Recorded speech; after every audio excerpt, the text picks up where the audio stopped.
All right, guys, and so we're back for our podcast on Going Deeper. This is actually our take 2. Yeah. Because we recorded one. So it's just so that everybody knows, because this last Sunday that just passed, we had Alan Cristales from Nazarene Compassionate Ministries at the church for both English and Spanish services in Oakville. But the week before, we actually had Marg Stahlbaum, who leads a group that goes to Eswatini for missions. She was actually sharing the week before in Cambridge. So what happened was so I was in Cambridge this Sunday that just passed, and I preached the message from the previous week. So it actually sort of works out that today we get to talk about that message, about teach. And so, yeah, let's get into it. Let's do it. So first things first, I guess let's just read over the verse one more time. And so we are in 2 Timothy chapter 2.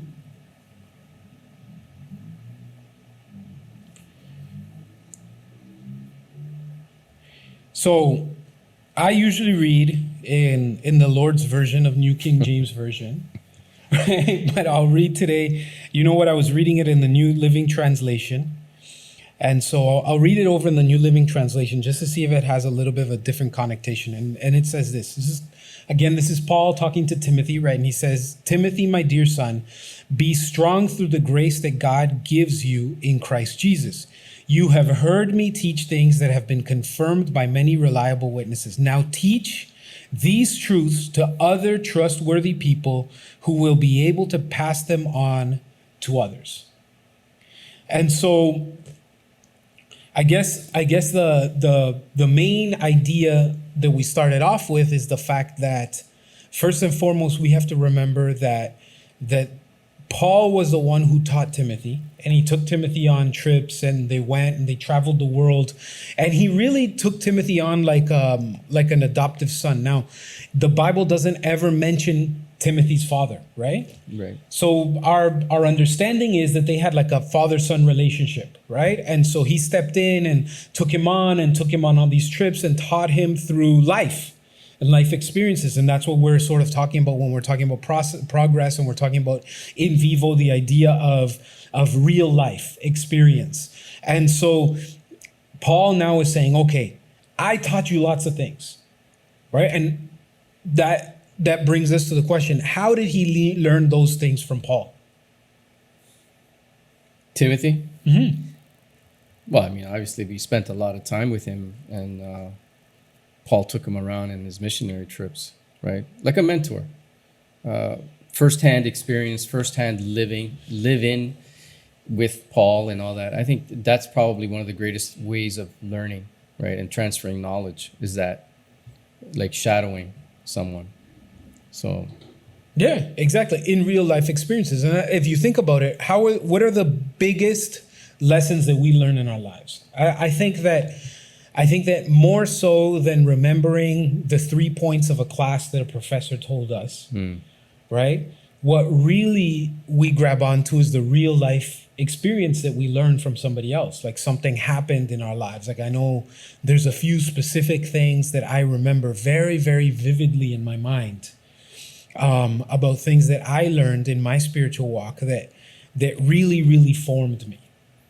You know, like, for example, like I think that one of the issues that we have in ministry is learning to be able to prioritize our kids, right? And I think when the next episode of of In the Gray comes out, one of the things we talk about is that, and we talk about the responsibility of ministry and stuff like that. And then really recognizing that God is never going to ask me to come and give accounts for other adults who aren't my family. Mm-hmm. Right? He's not going to be like, he's not going to be like, that person over there, you know, they made all of these decisions because of you. No, he's not going to do that. Right? But he gave me children, and so I have to watch over them. I still remember one time how my grandfather modeled it to me was that when we were kids, the way that he would sort of remember us and remember our growth, it's a little strange, I guess, is that he would keep our baby teeth when they fell out, right? And so whenever one of our small teeth fell out, we would bring it to him and he'd give us money, Right. right? Yeah. And so that money was like amazing, right? And then he'd go and he'd save them somewhere or something, right? And it was his way of remembering our growth. And I remember one time I ran into the living room of his apartment because my grandfather had like this open door policy. Like if he was home, they never locked the door of the apartment. Like people would just walk in. Like honestly, like you could be sitting there watching TV and someone would walk in. Yeah. Right?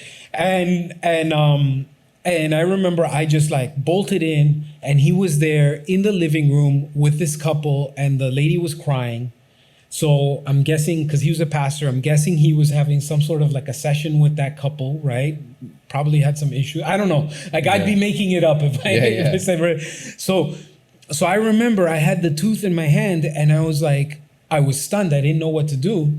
And then he noticed and he just said, hold on just 1 second. And then he got up and he acknowledged and grabbed the tooth, went into his room, grabbed me some money and gave me the money. Yeah. Right? And then went back. And I still remember that because for me, it was like at that moment, even for, the minute that it took him to like get up, get the money, come back or whatever, and acknowledge that moment, he still made me more important than that couple. Mm-hmm. And that I think is something that I carry with me, or I try to carry with me in ministry. Yeah. So I think, number one, it was the man's fault, whoever that was counseling. Yeah, exactly. Yeah, it's always. Yeah. He did something wrong. That's right. And I'm wondering, did you go back and to get more teeth out so you can get more money? Because I used to always think, man, if I get this now, maybe I take out another few and get, and cash in right now. Yeah. Well, I thought about it, but it never worked out.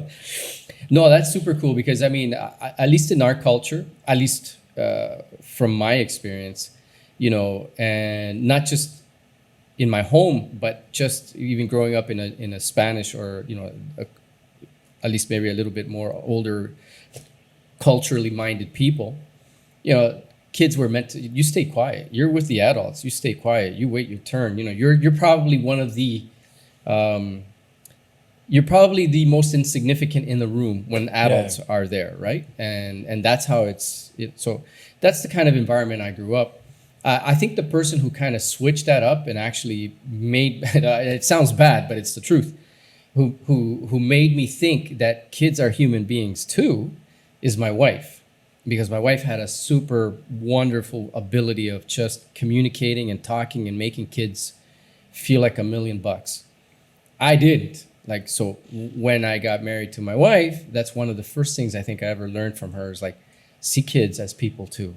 Yeah. And it's so important because I imagine now, and going right back to Paul and Timothy, even in ministry, because there seems to be this tendency of, the older ministers tend to look down on, maybe not all. I don't want to broad stroke everybody, but it just, at least in my experience, I've seen it and I've experienced it, 25 or 30-year-old or 50-year ministry veteran, looks on a young minister up and coming or just upstart. And it's you get treated in Spanish, well, never mind how you say it in Spanish, but, el ese mocoso, or you're just, como dice, how did they say it? You're just coming, I'm already going back type of thing. One of those things, right? I've already been around the block several times, buddy, and then I remember my mom actually was pretty good at instilling in me is it doesn't matter who is preaching because we can always learn from everybody. And it doesn't matter if it's somebody who just started ministry or somebody who's been in ministry for whatever, quarter century or half a century, it doesn't matter. We can all learn. And I think that was super cool because when someone in ministry opens the door for you like that, it encourages you. It gives you the confidence to go forth and do that. And I'm imagine that Timothy with someone like Paul, Paul, the Apostle Paul, all over the known world probably then, at the majority of it anyways, his name all over the place. And here I am, here's a Timothy trailing behind him and learning. And, I commend Paul, and I also, what a blessing Timothy must have had. Yeah. And sometimes, actually, now that you say that, the question is if Timothy recognized that he was with Paul, right? If he recognized that Paul was Paul. Yeah. Because sometimes we are with people that we could learn so much from, but if we discount them, then we're not really receiving everything that they could be teaching us, right? Yeah. If we don't learn to value what they have. Yeah. And I think that's important for us nowadays too, to sort of turn back and say, no, this is somebody that I can really learn from. And that's a good point, because if it is like what we've been, what's suggested, that Timothy and Paul, obviously, and Paul's entourage, that, they all lived together, they ate together, they went through all the experiences they went through. That's when you see the humanity of people. That's when you see the weaknesses of people. And I think as a person, if someone is my mentor, or, let's say even bring it down to something very practical, married couples, right? Let's say, like in your case or my case, or, married, and we're in ministry, our wives could have a choice there of, seeing us as their husbands, as their, regular macho. people, huh? El macho. El macho de la casa, that's right. No, or just, regular people, or just, human beings and all that, with all our weaknesses and frailties. But then at the same time, we're also ministers in the gospel of Jesus Christ. And how does that translate, right? Because there could be this, and I've seen it, and the only reason why I bring it up, and I think, I'm in my life, I'm so concerned because there's that opportunity for either way it can go, to kind of say, yeah, you preach that, but you don't live it. And so there's like kind of this, you lose, I don't know if the word would be respect or whatever that is, that they don't take you for real or serious, right? They don't take you seriously, because what they see at home, is different from what they see, in front of, you exercising that ministry. And that's, I think, to me, is so important, just what you're saying right now, and bringing it down to Paul and Timothy and perhaps the whole entourage, is Paul must have lived everything that he preached, and Timothy had that opportunity to say, Paul, you lead by example, and I open my mind, my heart to what you are saying, because I see it and I respect it. And I think I've seen throughout the years, I've seen enough where you have this, I don't know how to say it, but duality, right? Where, you got the person, or, maybe a preacher, but obviously at home, there's some weird issues going on that just doesn't coincide. Their kids don't believe their father, and the wife doesn't believe the husband, because of how they live and how they are. Well, and I think that's at the core of what Paul is even saying to him, because like I really believe the connotation here is live it first and preach it, right? Yeah. Because Paul also is the one who tells the Corinthians, he says, your issue is that you have a lot of teachers, you have a lot of professors, right? But you have few fathers. Or in other translation, few mentors, right? Like you have people that can teach a lesson, but you don't have people that can teach life. Right. And then that's when he even to the Corinthians says, imitate me, right? Because he's so sure of the fact that he can live it out, that he says, imitate me. Actually live out the life that I want to show you, so that you can actually live it out too. Yeah. Yeah, and I think in what you read too, it's that whole ability of teaching is meant to be passed on, right? It's like, so if Paul taught Timothy, now Paul was exhorting Timothy, keep teaching, like pass on what you've learned to others. And that's interesting, because that's really what Jesus said himself. Like Jesus said, and if we were to paraphrase it and change it to a different language of today, he basically said, listen, I've been given all authority. So now I'm sending you guys out, and I'm telling you to go out, find people to make them into apprentices of me, so that you can take them to baptize them in my name, and then empower them to do the same. Yeah. And really, when we recognize, because we use the Christian word disciple, which is the right word, but a lot of people wouldn't really understand what that means, right? So when we change it and we say, okay, apprentice, like, think about it. Our job as Christians that Jesus himself told us to do was not, to, I don't know, like we get caught up doing others, like good things, like giving out sandwiches, doing this, giving out clothes. That's not our job, right? In the end, that's not our job. And it's funny because this past weekend, we had Alan Cristales from the Nazarene Compassionate Ministries. And afterwards, I met him. I finally came after the Spanish service and I met him at Montfort there for lunch, right? And well, after we ate, we just, because you know how those conversations go long and long and long and long. We were talking, and it was interesting that he says, one of my biggest issues is who I partner with. Because a lot of organizations, they do a lot of things similar to what we do, right? But their motivation is different. Mm-hmm. And let's say their agenda is different. And so when their motivation is in part to push their agenda, even though they're doing the same thing, we can't do it with them, right? And he said, and it's interesting how some Christians criticize us because they just figure, like, come on, if they're going to give you food and what you're wanting to do is feed people, then it's a no-brainer, right? But he said, interestingly enough, he goes, but that is not the mission. Mm-hmm. He goes, the mission is the gospel. Right. The means that God has called us to spread the gospel is through compassion. He said, but compassion is just a means. The mission is still the gospel. So if the mission was compassion, then yeah, mm-hmm. you can partner with any group of any faith, of any thought, of any agenda, because the mission is food. Compassion. The mission is compassion, right? Because no, the mission is the gospel. Compassion is our specific means. Yeah. And I really appreciated him saying that, because that shows that sometimes we forget in church and as Christians that the mission is the gospel and making apprentices, mm-hmm. and getting people and teaching them who Jesus is and the relevance that it has, not just to their life today, but for their eternal life. Yeah.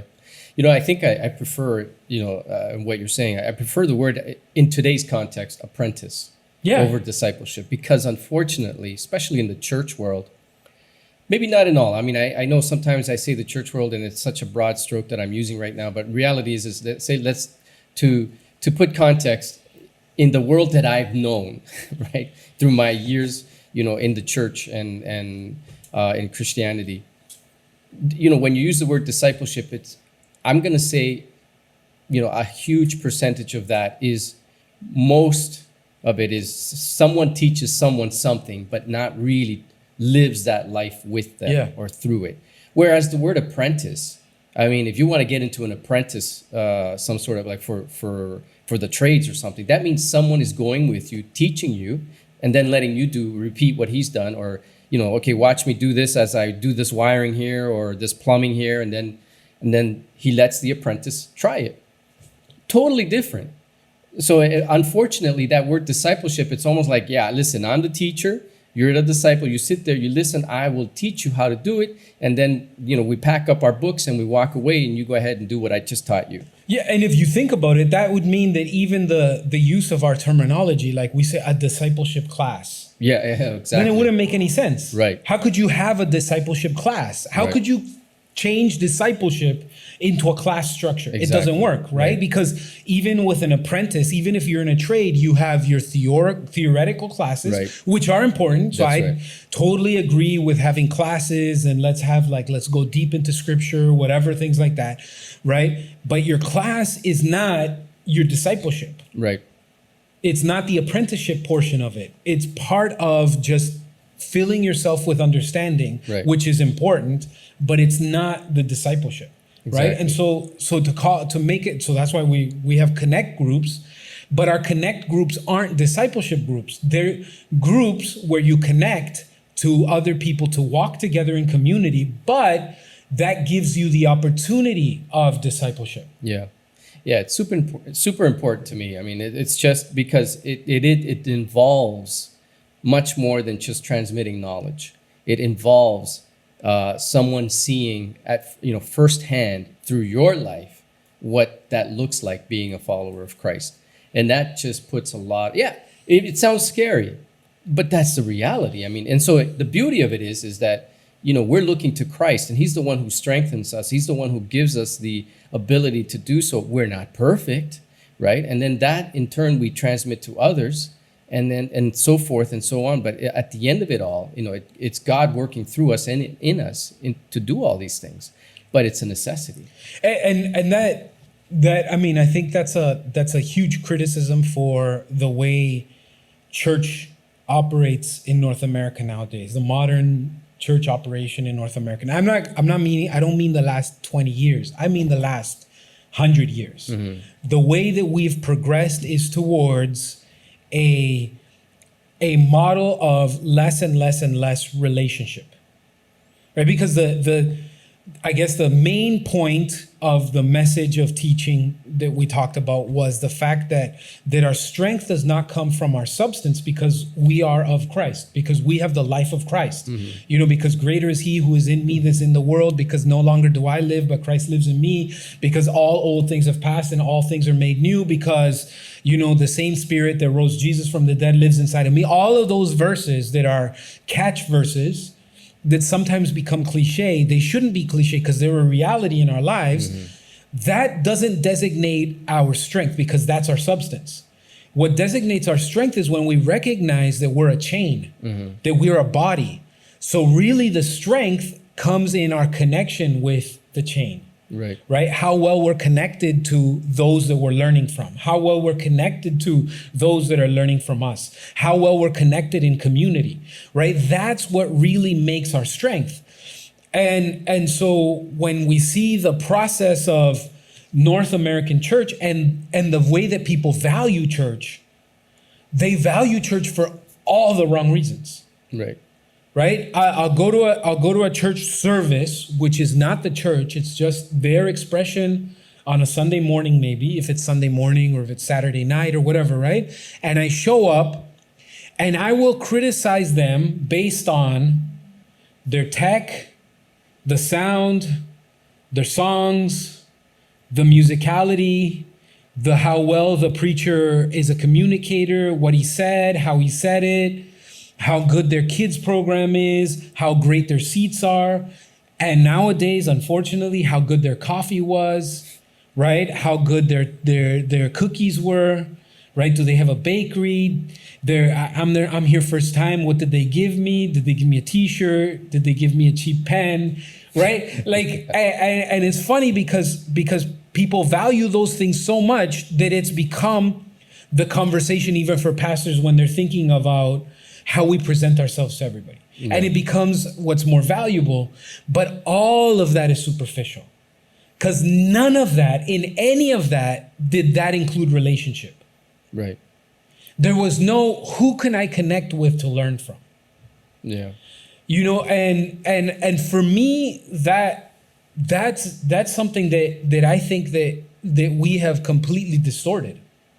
And so then you'll go to a church and then, I love it because they have the best coffee, because they have a really nice place. There's lots of people. I'll sit down. Nobody sees me because they turn off the lights. They just put the lights on in the stage. I have a great time. Then the preacher says something really good. And then, then the hot words of anybody who's just looking for that shallow Christianity will say, "Oh, I finally feel like I'm getting fed." Right. But I would contend, and even though I'm a preacher and I love preaching, I actually really enjoy preaching, right? Like that's my thing. If I do it wrong, who cares? Like that's not the point. I'm like those people. I might be like those people who sings off key all the time but loves singing, right? And that's their thing. They'll sing their heart out. Maybe that's me, but the reality is that I am aware that my ability to preach will never supersede the transformational work of apprenticeship. Like nobody can judge the church until they get to know me personally, or until they get to know you personally, or until they get to know Alan personally, or Charmaine, or Leonardo, or anybody else who's on the team, or if you're a kid, how you get to know and connect with Clara, right? Like that's at the core of what really we should be valuing in church. Right. You know, and it could it be the shallowness of church world today because of lack of that discipleship, that, you know, teaching one another in this apprenticeship, discipleship mindset or attitude, you know, because at the end of the day, it's like, okay, I got saved today, so now I'm gonna go to church and dump all the responsibility at the feet of the church, whatever that church may be, you know, and it's their job now to make sure that, like you were saying, you know, that I'm fed, that I learn, that my kids are taught, you know, that my teenagers have a program so they don't go and, you know, get involved in crazy things. And it becomes the duty of the church for everything, you know, even for my own personal growth, even for my own personal, you know, like, well, what does the Lord want for me? Like, what's his will for my life? So we expect in the church to find out all these answers, when in reality, if we're not doing that, like, for example, if God has called you to missions, how will you know if you're not even doing the first things first, which is, you know, as we're learning, if we've been taught, let us teach others. And then in that process, we'll begin to see that gifting or that calling or that burden, whatever, in our lives. But we got to be doing, you know, what we're supposed to be doing as the church, announcing the gospel, you know, proclaiming the gospel and teaching what we've been taught. You know, like you were saying, it's a link with a link. Now, some may want to say, well, I'm the end link, therefore I don't have to link to nobody else, right? Maybe that's what they want. I don't know. But the reality is, there will never, I think we will never, for those that want to always find out what God has for my life, you're never going to figure it out until you actually start to live out first things first, which is proclaiming the gospel, you know, discipling, you know, what you're learning, teaching also. And if anybody does think that they're the first link, let us debunk that, because first and foremost, the Apostle Paul says, imitate me as I imitate Christ. So Christ, even he recognized who the end link was. Right. It's Christ. Yeah. And then he also recognized that Christ is the head of the body that is the church. Right. So anybody who wants to live their Christian life on their own without being discipled by somebody else, without being an apprentice, is completely off. Yeah. Yeah. Right? There's something wrong with them. And actually, when you get to know them, the people that are acting like that, there is something wrong with them. Yeah. Because and if you're watching today, instead of commenting and making something angry just because, I learn on my own, stop watching YouTube videos and go to church and make friendships and be in community, because that's how we grow. Right. And so one other thing that was said for the sermon was that it's impossible to live out our Christian walk outside of community. Because even the fruit of the Spirit are dependent on community. How can you be patient? How can you be kind? How can you be gentle? How can you be loving to yourself? Right? Unless, nowadays everything is self-care, right? That's right. Yeah. But no, the reality is the only way that you really show your patience is with other people. Yep, that's right. Yep, and I think what you're saying is, I mean, how do we know even if we're growing in, or even if we have that fruit, if we have the fruit of the Spirit, you know, how do we know if we're all by ourselves, locked away, you know, in four walls and saying that we're talking to God all the time, but we don't come out of the prayer closet, right, to talk to people and live with people, you know, who are God's people? How do we know we even have patience? How do you know? Like, I get it, yes, the fruit of the Spirit, you know, because the Spirit is in us, all that is there, but I would have nothing to measure by unless I am in community. Or listen to James, show me your faith and I'll show you my works. Exactly. exactly. And it becomes, so to me, I mean, I guess two places for me that you're going to have this battleground of, living out your faith, and if what you've taught, it's teachable to others because it's biblical. It's number one is your home life. I mean, that's a huge, I don't know for anybody else, but that's where really a lot of who you, I guess the fruit of the Spirit and Christ likeness, it's a place where it could come out or not, right? Your kids or your wife or whoever, your significant other there, just gets you in the wrong mood and says the wrong thing, pushes all the buttons, and then you have an opportunity to who am I going to be? How am I going to behave? How am I going to react? What am I going to say? How am I going to approach this with wisdom or just out of anger? So that's, I think, one of the battlefields that we have. And the other is with just in community, and specifically, I'm going to say with our brothers and sisters in Christ, because, that's where the Bible teaches us, first, with the people of faith. And then as we, like our when Jesus gave the Great Commission, right? First in Jerusalem, then in Samaria, and then on the ends of the world. I mean, but it has to start within your own household, right? So I think these are great places but it's in community. It has to be. With that always in your mind, I've been taught, this is what I've learned, biblically, I've been discipled. And if you haven't, well, get discipled. Find someone who is it that you believe can pour into your life truth, and God's truth, and help you to live that out. Find someone, but you cannot be alone, and you won't. Your life will be like one of those crazy. At the end, it's like, am I really a Christian? Am I? Is God really real? Like, why do you want to end up there? And I think a lot of the issues that happen in those kind of circumstances is because we don't have community. We're all on our own. We're trying to figure things out. We get depressed. We get whatever, lose hope. We not sure about our faith. Is God really real? And we have no one that we can have these discussions with that are truly in our circle, in our life, that are ingrained in there, entrenched with us. I'm not talking about approaching the pastor or some minister, but they don't know you, maybe, right? Maybe they're not that connected with you, but who around you is that connected, that is doing, the Christian walk with you, is entrenched with you right there? That's the person you probably better understand you and better work out whatever, questions you may have. Yeah. I think so. I think that should be our mentality. We should first say, okay, I need my community faith.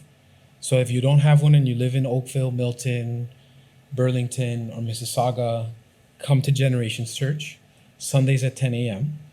But after you have your faith community, then you need to plug in with specific people that you want to grow to be like, right? And you need to have them, be able to speak into your life and learn from them. And the beauty of what the Apostle Paul says is you don't have many fathers, you don't have any mentors. It's true, not everybody will mentor you in every area of life, right? Like there might be somebody who's really good. There might be a couple, you and your wife need to hang out with that couple because they got it. They got it. They've been at it for they've been married for 30, 40 years, and they love each other profoundly, and they're working through everything, and you need that, right? Yeah. But maybe on another side, then there's another family that has kids your age, and they learned how to put it together, and then you can learn from them from there.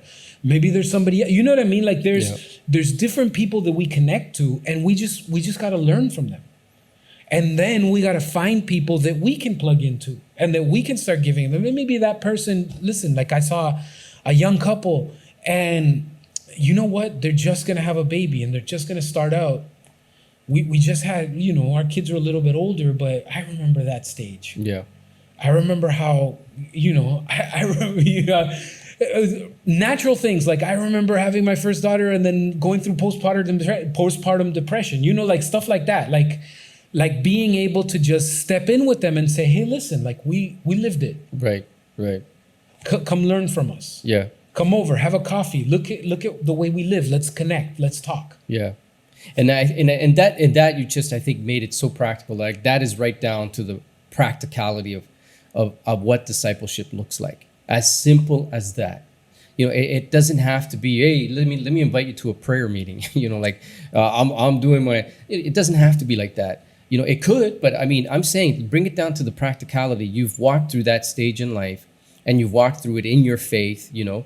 Why not then that other person or that couple or whatever it may be, since you've already been there, you can offer that wisdom. You can offer, that help. I mean, what's wrong with that? And I think the problem might be is because I think we've said it before. Unfortunately, we're very consumer-minded people where we want to consume, but we're very slow at giving what we have, and just sharing what we have. Yeah, and it comes down to just having a burden for people, loving them. And if you don't have it, pray for it, because like we really can. You invite somebody to your house. Like I said, somebody who's just getting married and you know what that felt like. Invite them over for your choice of beverage, right? Yes. Hot or cold, as long as it's Christian, or at least Jesus approved. Jesus approved. That's right. That's right. Right? And just talk. Yeah. Let them know about your experiences. You'd be surprised how much good that does in people's lives. Yeah. Yeah. And how much people are willing and open to hear a friendly voice, not a judgmental, just a friendly voice, a concerned voice speak into their life. As simple as that. Yeah. All right, guys. So Alan is distracted, so he didn't give us a time signal, but I'm pretty sure we're good. So anyway, guys, we will see you soon. Probably in this case, for going deeper, it'll probably be in 2 weeks, because anybody who's following us, on the 13th of October, Thanksgiving weekend, we do have a special speaker, Pastor Diego Forero, who is part of the